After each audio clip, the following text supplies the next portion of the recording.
Penyokong boleh menyaksikan aksi Malaysia dan Vietnam secara percuma hanya di sini.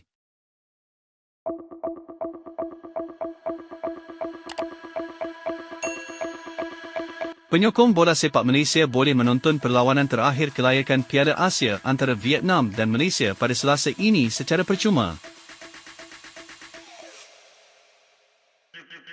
Skuad kebangsaan yang dibimbing Peter Klamovski bakal berentap dengan Vietnam di Stadium Tien Truong Nam Den pada Selasa ini.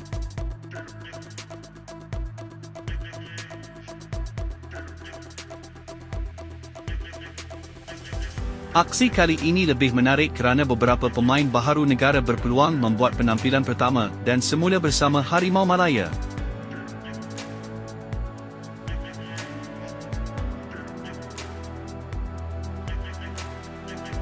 Kementerian Belia dan Sukan bersama Jabatan Belia dan Sukan Negara akan menyediakan tayangan skrin besar di 15 lokasi terpilih untuk penyokong menyaksikan aksi ini.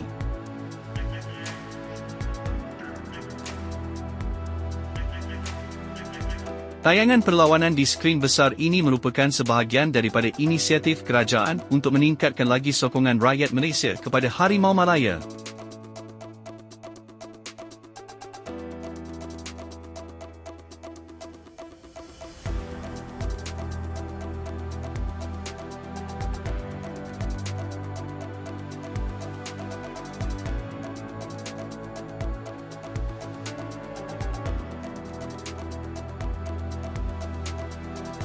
Selain itu, penyokong juga boleh menyaksikan aksi ini secara siaran langsung di Astro bermula jam 8 malam.